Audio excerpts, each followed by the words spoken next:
Hello everyone. It's been a while since my last video, and that's on purpose.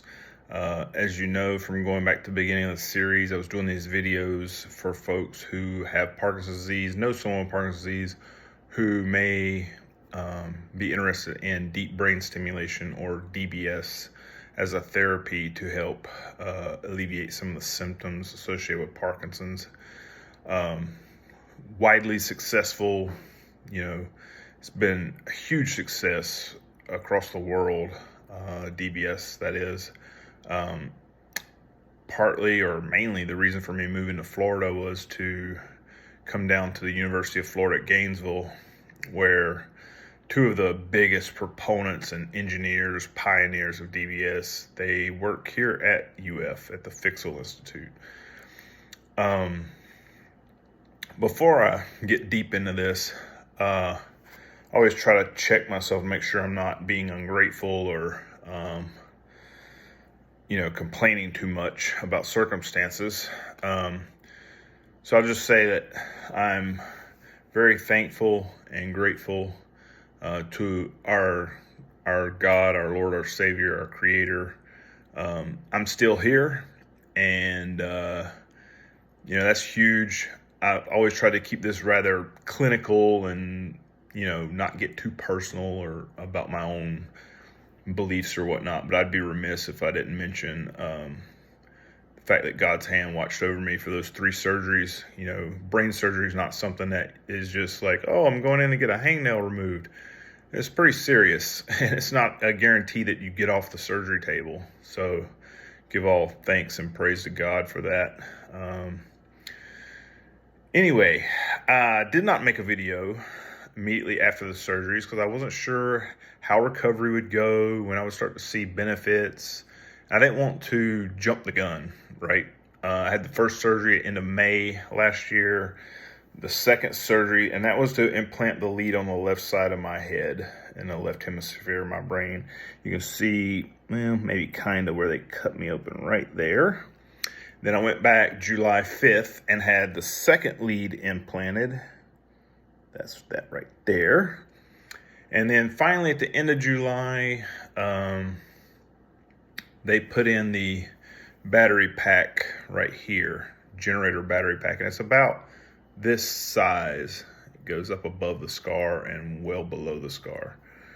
And they had to cut me again behind my ear, which you can't really see that one. I can feel it, but you can't really see it. And they connected the wires from the 2 leads running across the back of my scalp and through here behind my ear, and they connected the wires from the generator battery pack to the leads by going up over my shoulder, behind my neck, and that's how that worked. Going into DBS, I was probably too much, super excited, looking forward to getting back to normal, as I like to say. I had big expectations that I would just start traveling right away. I'd be, jet set going off to like islands off Spain or Greece or something. I would start jogging again. I would rejoin my co-ed softball team that I played in back in 2018, 2019.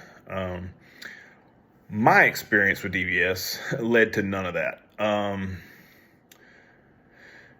My experience with DBS is kind of weird, honestly. There's what my expectations were, which were way off.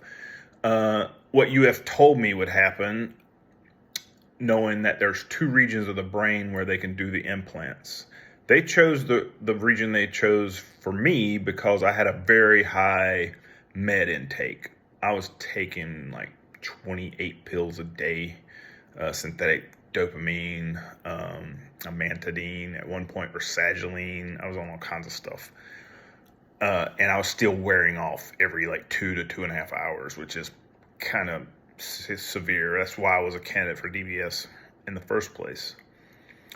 Well, they put the leads in that region of the limbic system, knowing that the region they chose would have a very noticeable decrease in meds needed to take, which I was all for. As you know, there's some dietary restrictions around meds, like you can't have protein, within a certain window of taking the meds because it can actually block the absorption of the meds and it does you no good. I've actually accidentally done that before. But I was told before the surgery, DBS will not fix everything. In other words, swallowing issues, which was a big deal for me. I was choking every day on liquids, on food, which is super concerning for Parkinson's patients. The number one killer for Parkinson's patients is not Parkinson's, it's complications from Parkinson's and pneumonia. As you aspirate liquid and food stuffs into your lungs, you set up pneumonia. So the fact that that was happening on a daily basis was yet another big indication that I should go ahead and get DBS in the hopes that it would help a little.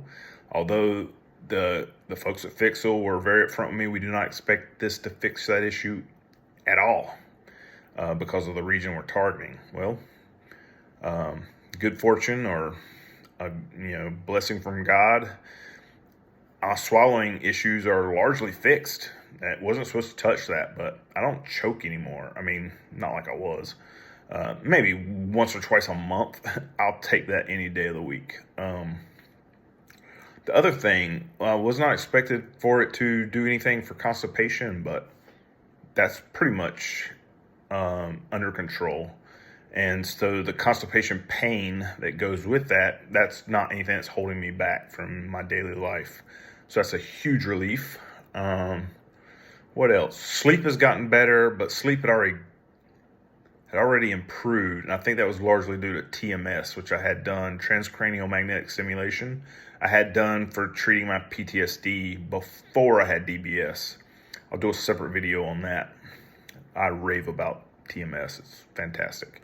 The VA pays for it too. So any veterans out there, I'll do another video. The one thing that I was really expecting DBS to do is motor skills, motor function, mobility, gait, all those things that most people consider to be the most problematic with having Parkinson's. I was even told this will improve that. It will get rid of your dystonia pain in your shoulder and neck. You won't need Botox injections anymore down your neck, in your shoulder, down your back. That'll go away. And it did.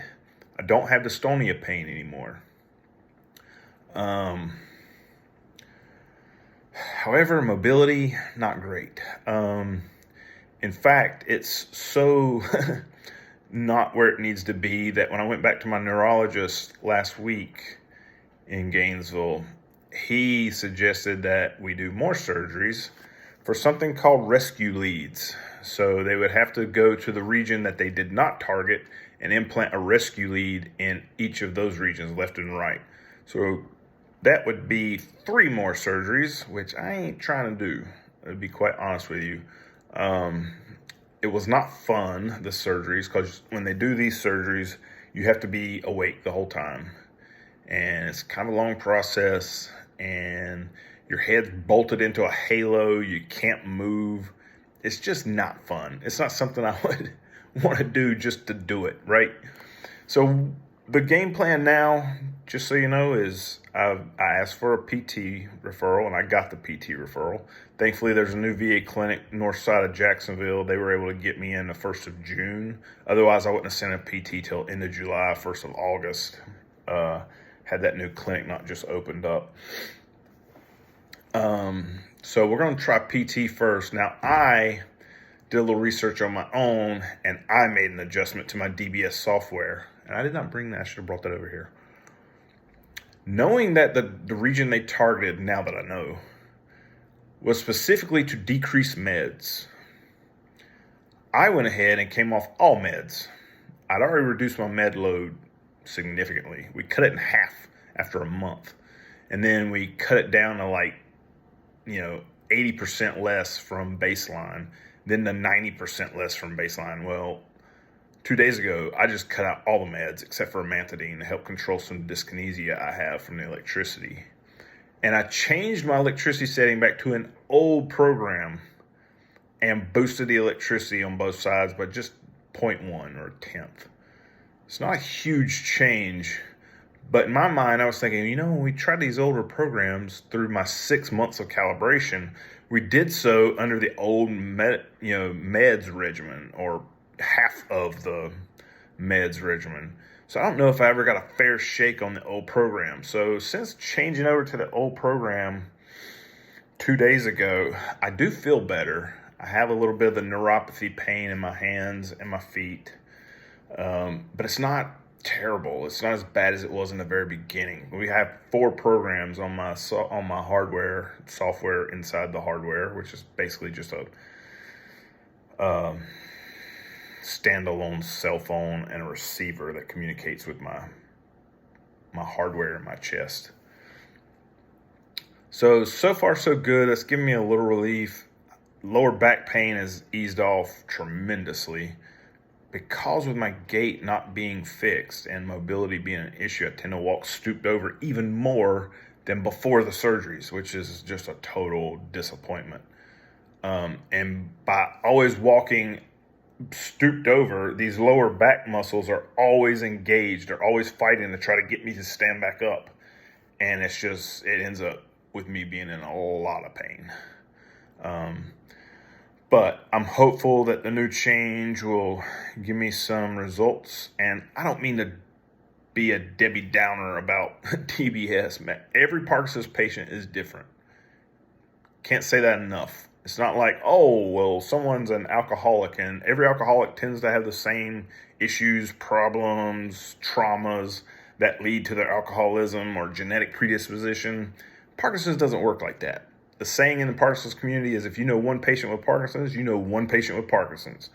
And I find that to be very true for me, because my symptoms and just issues are very different than what other folks my age would typically complain about. But anyway, that's all for today's video. Ran kind of long. I'll do another update in a couple of weeks, and I'll also bring an update about TMS. Oh, by the way, my Michigan banner, that happened while I was gone. My team won the national championship. Anyway, everybody be safe, take care of each other, be kind, pray for me, and I'll pray for all of us, and it's all going to be good. It's all in God's hands. Thank you.